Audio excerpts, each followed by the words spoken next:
আমি আমার নিজে চোখে দেখা অভিজ্ঞতা আপনার সামনে বলছি আপনাকে শিখানোর জন্য। নিজে চোখে দেখা এবং নিজে আমি সশরীরে কত ফিলিস্তিনির বাড়িতে যে গেছি তার অভাব নেই। অসংখ্য ফিলিস্তিনির বাড়িতে গেছি। তো আমার এই দীর্ঘ দিনের অভিজ্ঞতায় আমি একটা পুরুষ মানুষ পাইনি যার পা থেকে নিয়ে মাথা পর্যন্ত আল্লাহ রাসূল সাল্লাল্লাহু আলাইহি ওয়াসাল্লামের সুন্নাত অনুযায়ী বা ওকে দেখলে আল্লাহ রাসূলের কথা মনে হবে এরকম একটা পুরুষ মানুষ আমি পাইনি। মহিলাদের মাঝে শত শত হাজার মহিলা মানুষকে ত্রাণ দেওয়া হয়েছে। দু একজন মহিলা মানুষকে পেয়েছি যারা পরহেজগার, বাকি সব বেহায়া। মানে আপনি কি মনে করছেন তারা রব্বুল আলামিনের দিন সম্পর্কে অবগত নয়? অবগত। ওরা আপনার চেয়ে বেশি ভালো জানে। আপনি তো আরবি শুনলে অনুবাদ না করা পর্যন্ত বুঝতে পারেন না। মানে আমি আরবির ইবারত বলে আপনাকে অনুবাদ বলে দিচ্ছি তখন আপনি বুঝতে পারছেন। তার আগ পর্যন্ত আপনি বুঝতে পারেন না। আর ওরা আমি যে আরবির অনুবাদ বলছি, আমি যতটুকু আরবিটাকে বুঝি তার চেয়ে বেশি ভালো করে ও হাদিসগুলি বুঝে, কোরআন কারিমের আয়াতগুলি বুঝে কিন্তু মানে না। তো যখন মানুষ মানে এর মানে এই নয় যে তারা কাফের হয়ে গেছে। তারা রব্বুল আলামিনের একত্ববাদের দাবি করে। কিন্তু তাদের সংস্কৃতিকে যেটা ইসলামিক সংস্কৃতি, ইসলামিক মূল্যবোধ এটাকে নিশ্চিহ্ন করে দিয়েছে, ধ্বংস করে দেওয়া হয়েছে। ফিলিস্তিনে ইহুদি খ্রিস্টানদের এমনও ব্র্যান্ড আছে যেগুলি আজও বাংলাদেশে না। ওই ব্র্যান্ডের জিনিস আপনি ফিলিস্তিনে পাবেন, বাংলাদেশে পাবেন না। এমনভাবে ওদের কালচারকে ধ্বংস করে ফেলা হয়েছে যে ইসলাম বলতে তাদের ভিতরে আর কোনো কিছু অবশিষ্ট নাই। মানে আপনি আশ্চর্য হবেন যখন একদম সবচেয়ে কঠিন পরিস্থিতি, মিশর থেকে ত্রাণ ঢোকা বন্ধ হয়ে গেছে, আর কোনো গাড়ি ঢুকে না, তখন আমরা সরাসরি টাকা পাঠাতাম, অর্থ পাঠাতাম গাজার ভিতরে। তো অন্য জায়গা থেকে জিনিস কিনে তাদের খাওয়ার ব্যবস্থা করা হতো। তো যেই টাকাটা পাঠাতাম, $100 পাঠাতে $30 পর্যন্ত মজুরি দিতে হয়েছে, মানে দালালকে দিতে হয়েছে। $100 পাঠাতে $30 পর্যন্ত দালালকে দিতে হয়েছে, মানে $100 পাঠালে $৭০ গাজার ভিতরে পৌঁছাবে আর $30 দালালটা খাবে। তো যে দালাল এই $30 অন্যায়ভাবে খাচ্ছে, এই মাজলুমের অর্থটা খাচ্ছে, এই দানের টাকাটা খাচ্ছে, ও কিন্তু কোনো ইহুদি নয়, ও কোনো খ্রিস্টানও নয়, ও খালি মুসলমানও নয়, ও হচ্ছে অত্র এলাকার ওই মাজলুম কলোনির ওই গাজার মুসলমান যে আর একজন মুসলমানের রক্ত চুষে খাচ্ছে। এটাকে আপনি কল্পনা করতে পারেন কতটা কঠিন? মানে $1,000 পাঠালে $700 পৌঁছাবে আর $300 ও খাবে। $100 মানে বাংলাদেশের কত টাকা হতে পারে? প্রায় মানে 100 হিসাব যখন আমার মনে নেই, মানে 15,000 টাকা ধরে নেন, কথার কথা ধরে নিলাম যে 15,000 টাকা, মানে এক $1,000 পাঠালে 3-15-45,000 টাকা ও খাবে। 30% ও খেয়ে ফেলে। যে খাচ্ছে সে মুসলমান, শুধু মুসলমান না, ওই এলাকার অত্র অঞ্চলের মুসলমান একদম সমূলে ধ্বংস করা হয়েছে। যে সমস্ত বাড়িতে আমি গেছি তার মাঝে একটা বাড়ির ঘটনা আমি আপনাকে বলি। ওই বাড়িতে যে মহিলাটা আছে আর যেই ছেলেটা আছে, ছেলেটার অর্ধেক পঙ্গু হয়ে গেছে, সে পা নড়াতে পারে না। বোমার আঘাতে তার শরীরের অর্ধেক পঙ্গু হয়ে গেছে আর তার নিজের বড় ভাই শাহাদত বরণ করেছে। তো ওই ছেলেটাকে সাথে যখন আমি কথা বলছি, যখন ওর সাথে সাক্ষাতে গেছি ওর বাড়িতে, তখন মহিলাটা বোরখা পড়েছিল, কিন্তু ছেলেটা যে ট্রাউজারটা পরে আছে ওটা টাকনোর নিচে, আর তার হাতে আছে বালা, রাবার, আর তার চুল কাটা আছে খেলোয়াড়ের মতো করে। তো ওই জায়গায় দাগ কাটা আছে ওই যে ব্লেড দিয়ে। তো আমি ওকে জিজ্ঞাসা করলাম যে তুমি চুল এইভাবে কেটেছো কেন? তুমি জানো না যেভাবে আল্লাহ রাসূল চুল কাটতে নিষেধ করেছে? তোমার হাতে এগুলি কিসের জন্য? তখন ও শুরুতে বলল যে এখানে আমার মানে কত খারাপ চিন্তা করেন। মিথ্যা কথা বলতে সরিষা সমপরিমাণ দ্বিধা করলো না। বলছে যখন আহত হয় তখন এখানেও আঘাত লেগেছিল, এই জন্য এই জায়গায় তার চুল নাই। তখন তার মা পাশে থেকে বলছে যে তার ছেলে মিথ্যা কথা বলছে। তখন কিসের জন্য তুমি এইভাবে? তো ও পোশাক আশাক পরে আছে, ও ফুটবল ভালোবাসে, ও নেইমারের মতো হতে যায়।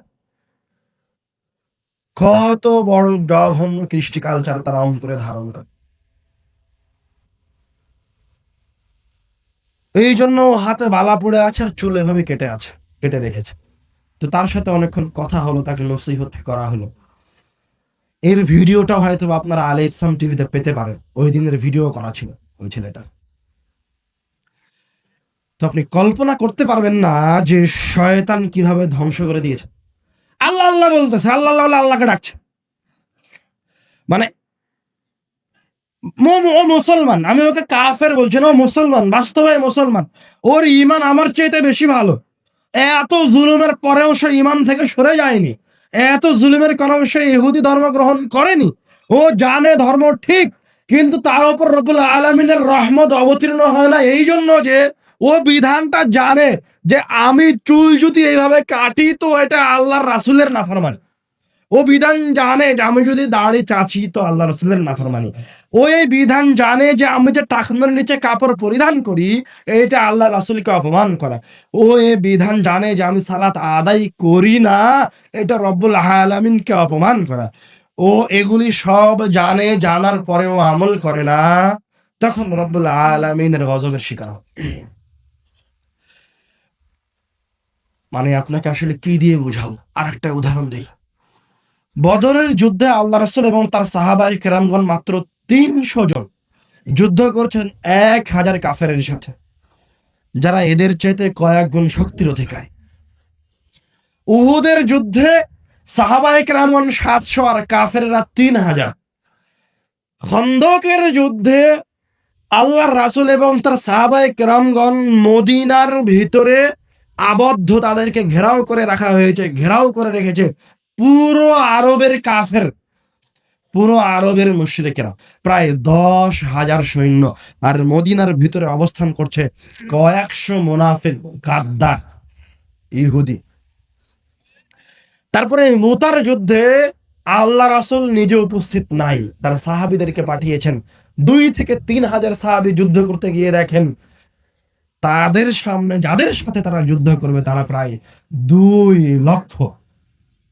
শুধু তারা ২ লক্ষ নয়, তারা তৎকালীন সময়ের পরাশক্তি রোমান সাম্রাজ্যের সৈন্যবাহিনী। তো এই প্রত্যেকটা যুদ্ধে কারা জয় অর্জন করেছে?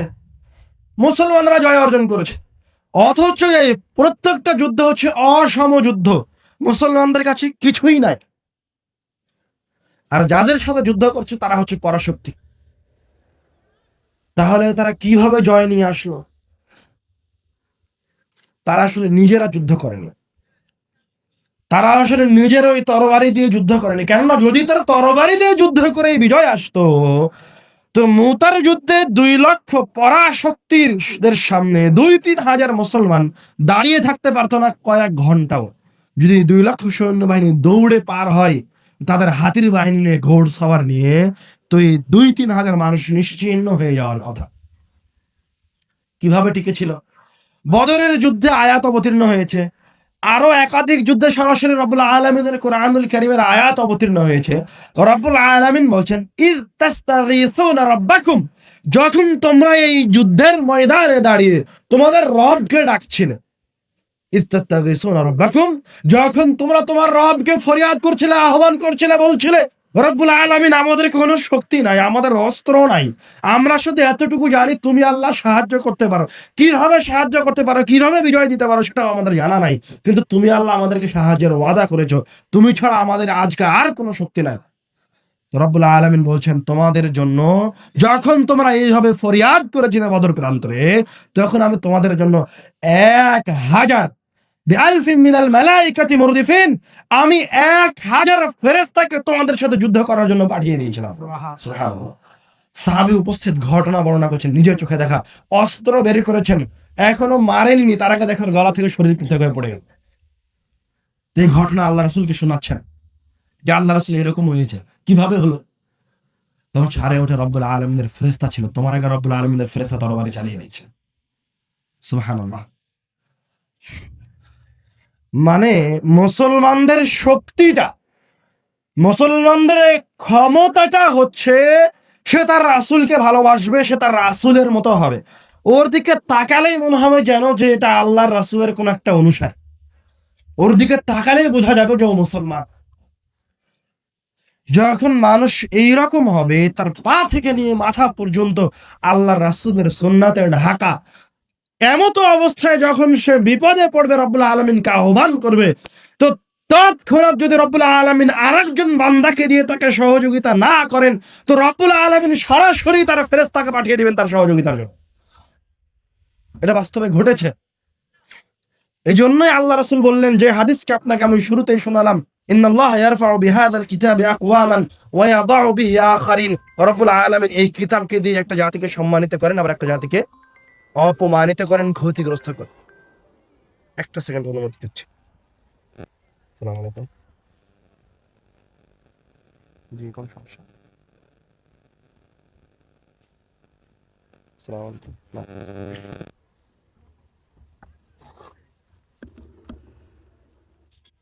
এটা হচ্ছে শয়তানের পাতা ফাঁদ, যেন রব্বুল আলামিনের রহমত আপনার কাছে না পৌঁছে।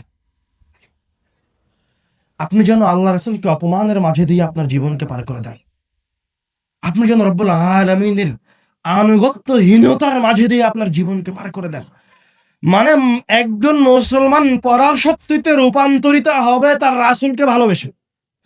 আগামীকালকে যারা ফিলিস্তিনের মাটিতে, গাজার মাটিতে যুদ্ধ করছে, তারা সবাই মিলে, নারী পুরুষ সবাই মিলে যদি আল্লাহ রাসূলের সুন্নাতে ফিরে আসে, যোদ্ধারা যদি যুদ্ধের মাঠে যায়, আর যারা বাড়িতে আছে তারা যদি আল্লাহ রাসূলের সুন্নাতকে গ্রহণ করে, তারা প্রত্যেকটা সুন্নাতকে পালন করে রব্বুল আলামিনের কাছে ফরিয়াদ করতে থাকে, তার ভাইদের জন্য তাহাজ্জুদের সালাত আদায় করে ফরিয়াদ করতে থাকে তার রবের কাছে, তো রব্বুল আলামিন পরের দিনই ওই সমস্ত যোদ্ধাদেরকে কয়েক ঘন্টার মাঝে বিজয় দিয়ে দিবেন। যদি তারা বাঁশ নিয়ে যুদ্ধে যায়, যদি তারা ভাঙাচোরা অস্ত্র নিয়ে যুদ্ধে যায়, আর এই সময়ের পরাশক্তি আমেরিকা যদি তাদের ড্রোন নিয়ে যুদ্ধ করতে আসে, তো তাদের এই সময়ের তীরের আঘাতে ওই ড্রোনগুলি পড়ে যাবে আকাশ থেকে।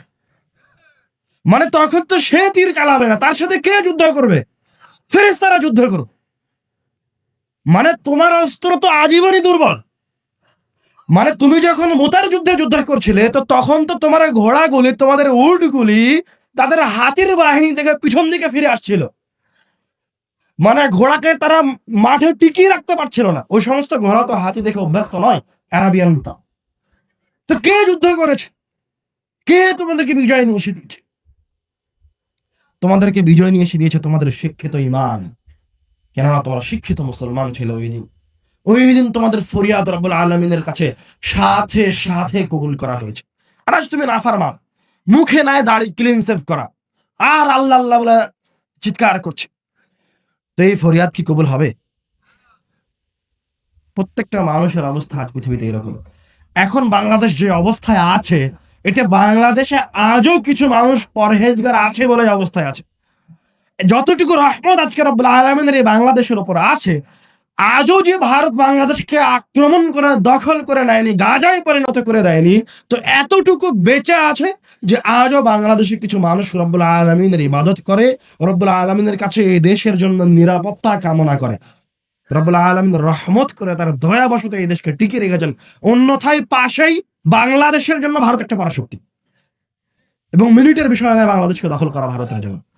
কিন্তু যতক্ষণ পর্যন্ত এই দেশের মানুষ ঈমানের উপর টিকে থাকবে, বা আগামীকালকে যদি এই দেশের মানুষ এখন যতটুকু খারাপের মাঝে আছে এতটুকুকে ছেড়ে দিয়ে যদি তারা রব্বুল আলামিনের সুন্নাতে ফিরে আসে, সবাই যদি রব্বুল আলামিনের দ্বীনে ফিরে আসে, প্রত্যেকটা মানুষকে দেখতে যদি আল্লাহ রাসূল সাল্লাল্লাহু আলাইহি ওয়াসাল্লামের মতো মনে হয়, তো এই দেশের মানুষের উপর কেউ কোনোদিন বিজয়ী হতে পারবে না ইনশাআল্লাহ। কারণ এটা বাস্তব, এটা বাস্তবে ঘটে গেছে। এটা শুধু আল্লাহর রাসূলের যুগে ঘটেনি, শুধু সাহাবায়ে কেরামের যুগে ঘটেনি, এটা তাবেঈনদের যুগে এবং পরবর্তীতে যেই সমস্ত ন্যায় পরায়ণ খলিফা এসেছিলেন তাদের যুগেও ঘটেছে। এরকম অসংখ্য যুদ্ধ আছে মুসলমানদের ইতিহাসে, যে তারা নগণ্য শক্তির অধিকারী হয়ে পরাশক্তিদের সাথে যুদ্ধ করে জয় ছিনিয়ে এনেছে। আপনাদেরকে আমি আজকে বলছিলাম যে আপনি শয়তানকে চিনেন, শয়তানের ফাঁদ থেকে বের হয়ে আসার চেষ্টা করেন। যদিও আমি যখন আলোচনা শুরু করি তখন আমি আলোচনা শুরু করেছিলাম মৃত্যুর হাদিস দিয়ে।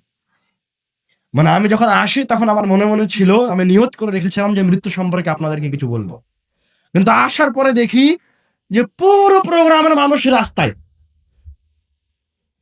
আলহামদুলিল্লাহ যে আপনারা কথা শুনে এই জায়গায় উপস্থিত হতে পেরেছেন, বলেন আলহামদুলিল্লাহ। এখন মাঠটা ভরে গেছে, বলেন আলহামদুলিল্লাহ। বলেন সাল্লাল্লাহু আলাইহি ওয়াসাল্লাম। খবরদার কোনোদিন শয়তানকে ভুলে যেন না। শয়তানকে ভুলে যাবেন? শয়তানকে সবচেয়ে বেশি মনে রাখবেন। শয়তানকে পদে পদে মনে রাখবেন যে আমি যে ধাপটা ফেলছি এই ধাপটা শয়তান অন্যদিকে নিয়ে যেতে পারে। আপনি যে কাজটা ভালো মনে করছেন ওই কাজটাই শয়তান খারাপ করে দিতে পারে। মানে যেমন দেখেন দরুদের কথা বলছিলাম, কত শ্রেষ্ঠ মহান ইবাদত দরুদ। দরুদ এত মহান ইবাদত, তো শয়তান কি আপনাকে দরুদ পাঠ করতে দিবে? দিবে না। তো কিছু মানুষ বাস্তবে দরুদ পাঠ করতে পারে না, এমনকি এই মাজলিসে উপস্থিত হয়ে দরুদ পাঠ করতে না পারার কারণে এই মাজলিসটা তার জন্য কিয়ামতের দিনে বিপদের কারণ হতে পারে। শুধু তাই নয়, যদি কিছু মানুষ দরুদ পাঠ করেও তাদেরকে কি শয়তান ছেড়ে দিবে? শয়তান প্রত্যেকটা জায়গায় জায়গায় তার পদক্ষেপ রাখে। Plan A, plan B, plan C, এভাবে তার প্ল্যান সাজানো থাকে। একটা ফেল হয়ে গেলে আরেকটা আসবে। প্রথম প্ল্যান দরুদ পড়তে দিবে না, তো অনেক মানুষ দরুদ পাঠ করতে পারে না। দ্বিতীয় প্ল্যান যে দরুদ পাঠ করবে সে যেন সঠিক দরুদটা পাঠ করতে না পারে, ওই জন্য ভুল দরুদ পাঠ করে। ভুল দরুদ পাঠ করে মানে এই দেশের অধিকাংশ মানুষ ভুল দরুদ পাঠ করে। সবচেয়ে শ্রেষ্ঠ দরুদ হলো দরুদে ইব্রাহিমী। দরুদে ইব্রাহিমীকে পরিবর্তন করে ফেলা হয়েছে। কে পরিবর্তন করেছে? কে পরিবর্তন করেছে? শয়তান পরিবর্তন করেছে। কি পরিবর্তন করেছে? দরুদ ইব্রাহিমী হচ্ছে আল্লাহুম্মা সাল্লি আলা মুহাম্মাদ ওয়া আলা আলি মুহাম্মাদ। তো এই দেশের অধিকাংশ মানুষ বলছে আল্লাহুম্মা সাল্লি আলা সাইয়্যিদিনা মাওলানা মুহাম্মাদ। মানে শয়তান তো জানেই যে আপনি আল্লাহ রাসূলকে ভালোবাসেন, তো এই জায়গায় যে আপনি আল্লাহ রাসূলকে অপমান করবেন, তো তাকে তো আপনি গালি দিয়ে অপমান করবেন না। হয় তার চাইতে বেশি পরহেজগার দেখিয়ে আল্লাহ রাসূলকে অপমান করবেন, অথবা তার প্রতি আপনি এমন একটা কাজ দেখাবেন যেটা তার জন্য অপমান হবে। তো এই জায়গায় সাইয়্যিদিনা মাওলানা শব্দ দুটো মন্দ নয়, শব্দ দুটো খুব ভালো শব্দ। সাইয়্যিদিনা মানে আমাদের সর্দার, আমাদের নেতা। তো তিনি তো শুধু আমাদের নেতা নন, তিনি তো পুরো জাহানের সর্দার, নবী রাসূলদের সর্দার। উনি এমন একজন সর্দার যে তার শাফাত না আসা পর্যন্ত কিয়ামতের দিনের বিচারই শুরু হবে না। তো শব্দ তো ছোট নয়, খারাপ নয়। আরেকটা শব্দ বলছে মাওলানা। মাওলানা শব্দটা তো খারাপ নয়, মন্দ নয়, ভালো। মাওলানা মানে আমাদের ওয়াকিল, আমাদের অভিভাবক। তো সাইয়্যিদিনা মাওলানা শব্দ দুটো ভালো। তো ভালো শব্দ দিয়ে কিভাবে দরুদকে বিকৃত করা হলো সেটা তাহলে এবার আপনি বুঝেন। মানে এতটুকু তো আপনাকে বোঝাই লাগবে, এতটুকু আপনাকে জানাই লাগবে, না হলে আপনি শয়তানের ফাঁদ থেকে বের হয়ে আসতে পারবেন।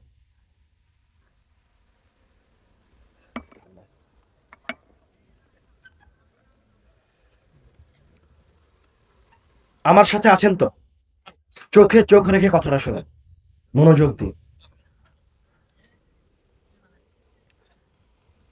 পৃথিবীর মাটিতে কিয়ামত পর্যন্ত আল্লামা আসতে পারে, বড় আলেম আসতে পারে, বড় আরবি সাহিত্যিক আসতে পারে, আল্লামাতুদ দাহার আসতে পারে, বাহরুল উলুম আসতে পারে, আরবি সাহিত্যিক আসতে পারে যে ভাষাকে সুন্দর করে বলতে পারে, কিন্তু কিয়ামত পর্যন্ত আরবি আল্লাহ রাসূলের চেয়ে বেশি সুন্দর করে বলতে পারবে এরকম কোনো মানুষ আসবে না। তো তুমি যখন বললে যে দরুদে সাইয়্যিদিনা মাওলানা, এই দুইটা শব্দ লাগালে দরুদটা আরো সুন্দর হয়, চমৎকার হয়, এই দুইটা শব্দের কারণে বাক্যটা শুনতে আরো ভালো লাগে। তো তুমি এই কথা বলে তোমার হুজুর এটা বুঝাতে চায়, তোমার শায়েখ, তোমার আল্লামাতুত তাহার, তোমার বিদ্বান, তোমার বাহরুল উলুম এটা বুঝাতে চায় যে আমার রাসূল আরবি ভাষা ভালো বুঝতেন না। নাউজুবিল্লাহ। আর তুমি জেনে রাখো, তুমি স্মরণ রাখো, কিয়ামত পর্যন্ত এই দেশের আহলুল হাদিসেরা যতদিন জীবিত আছে ততদিন পর্যন্ত এটা কোনোদিন হতে দিবে না, কোনোদিন এটা মানবে না যে কোনো ব্যক্তি কোনো আল্লাহ মতদ্দার আল্লাহর রাসূলের চাইতে একটা বাক্য, আল্লাহর রাসূলের চাইতে একটা শব্দ, আল্লাহর রাসূলের চাইতে কোনো একটা দোয়া বেশি সুন্দর করে বলতে পারে। ওই দোয়াকে, যেই দোয়াকে বিকৃত করা হয়েছে, ওই ইবাদতকে, যে ইবাদতকে বিকৃত করা হয়েছে, ওই দিনকে, ওই ধর্মকে, যেই ধর্মকে বিকৃত করা হয়েছে, ওই ধর্মকে আহলুল হাদিসরা কিয়ামত পর্যন্ত ওইভাবে পেশ করবে যেভাবে আল্লাহর রাসূল এবং সাহাবায়ে কেরামগণ পেশ করে গেছেন ইনশাআল্লাহ। কোনো সুযোগ নাই, আপনি চিন্তা করতে পারবেন না এটা কতটা ভয়াবহ। মানে এইটাই আল্লাহ রাসূলের অপমান। অপমানটাকে আপনারা এবার ধরতে পেরেছেন? মানে সে দেখাচ্ছে সে আল্লাহর রাসূল এবং তার সাহাবায়ে কেরামের চাইতে বেশি আরবি ভালো জানে। যখন গ্রামারের সাহিত্য বোঝালে তো আপনি বুঝতে পারবেন না, আপনার জন্য এতটুকুই যথেষ্ট যে কিয়ামত পর্যন্ত আল্লাহ রাসূলের চাইতে বড় সাহিত্যিক, আল্লাহ রাসূল ও সাহাবায়ে কেরামগণের চাইতে বড় আদিব সাহিত্যিক কিয়ামত পর্যন্ত আসবে না। আজও তো তাদের সাহিত্য বোঝার জন্য, কোরআনুল কারীমের মুজিজা, সাহিত্যগত মুজিজা বোঝার জন্য আমাদেরকে ইলমুল বালাগা পড়ার প্রয়োজন হয়। আরবি ভাষা বুঝে তারপরে বোঝা লাগে যে এই বাক্যের ভিতর মুজিজাগত জিনিসটা কি। মানে আরবি বুঝি আমি, কিন্তু আমি এটা ধরতে পারি না যে বাক্যের ভিতরে মুজিজাগত শব্দ, মুজিজাগত বাক্য কোনটা। মানে এটা ধরার জন্য আমাকে আলাদাভাবে পড়ার প্রয়োজন হয়। আর সাহাবায়ে কেরামগণ বা তার যুগের মানুষেরা আয়াত শুনেই বুঝতে পারতো যে এটা কোনো সাধারণ আয়াত নয়। এইটা গেল ১ নাম্বার পয়েন্ট। ২, এই কথা আমরা মেনে নিয়েছি যেহেতু চোখে দেখা যায় যে হ্যাঁ তোমাদের হুজুর সাহেব রাত দিন একই জায়গায় বসে থাকে আর বিশাল বড় তাসবিহ নিয়ে সুবহানাল্লাহ সুবহানাল্লাহ পড়ে, এতবার আমরা সুবহানাল্লাহ পড়তে পারি না। এটা আমরা মেনে নিয়েছি যে তোমার পীর বাবা যে দরগায় বসে থাকে সে রব্বুল আলামিনের সবচেয়ে কাছের বান্দা, মানে ও মনে হয় আল্লাহর সাথেই থাকে।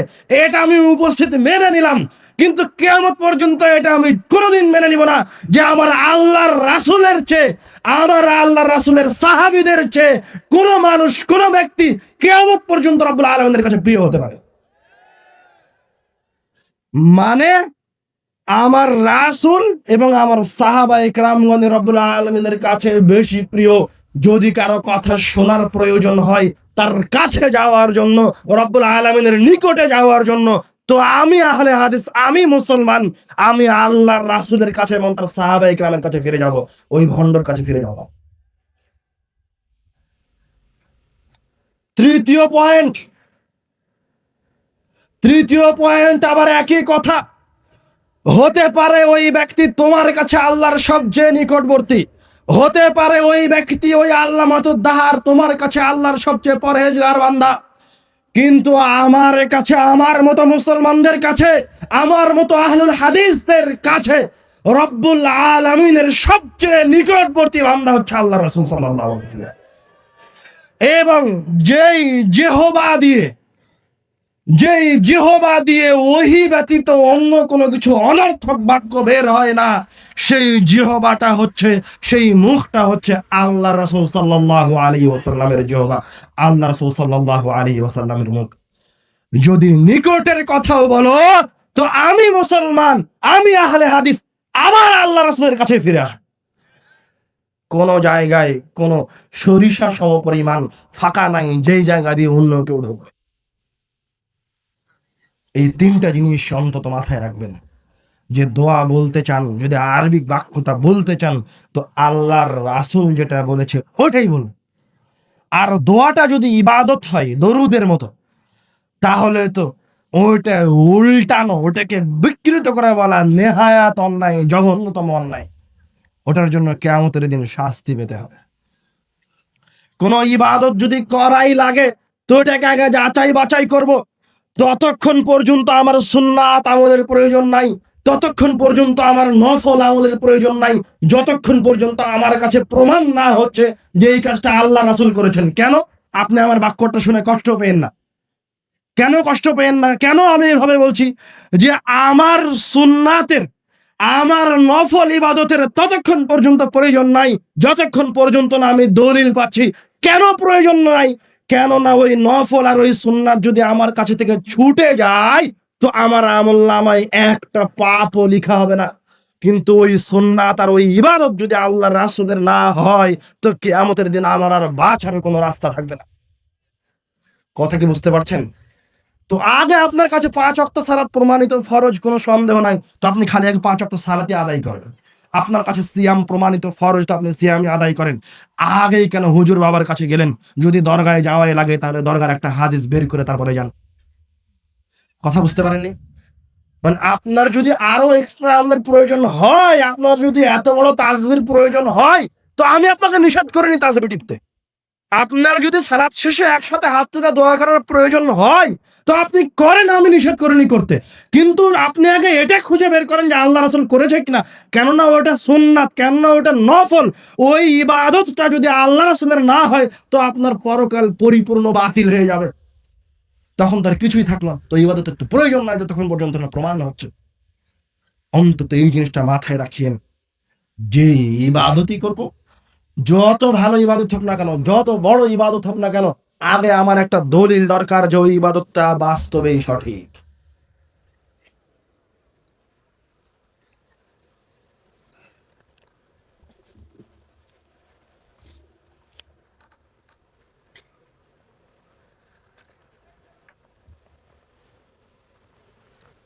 আবার বলছি, মনোযোগ দিয়ে শুনুন। যে ইবাদতই করি না কেন, সেই ইবাদতের জন্য সর্বপ্রথম কাজ হচ্ছে এটা খুঁজে বের করা যে ওই ইবাদতের দলিলটা কোথায়। কেন? কেননা ইবাদত আসবে শয়তানের পক্ষ থেকে। মানে শয়তান আপনাকে ইবাদতে নিয়ে আসবে। আশ্চর্য হচ্ছেন নাকি? মানে শয়তান তো জানে যে আপনি ইবাদত করবেন, আপনাকে ইবাদত থেকে বিরত রাখা যাবে না। তো শয়তান এবার আপনার জন্য ইবাদত বানাবে। হ্যাঁ, তুমি আল্লাহর ইবাদত করো, আসো এখানে, আসো এখানে এসে আল্লাহর ইবাদত করো। শয়তান আপনার জন্য বিশাল বড় দরগা বানাবে, যেখানে আপনার খাবারের, আপ্যায়নের, তাসবির, কোরআন মাজিদের সব কিছুর ব্যবস্থা থাকবে। আপনি বসে থেকে ওখানে খালি আল্লাহর ইবাদত করবেন আর ইবাদত করবেন, আর শয়তান খালি খুশি হবে।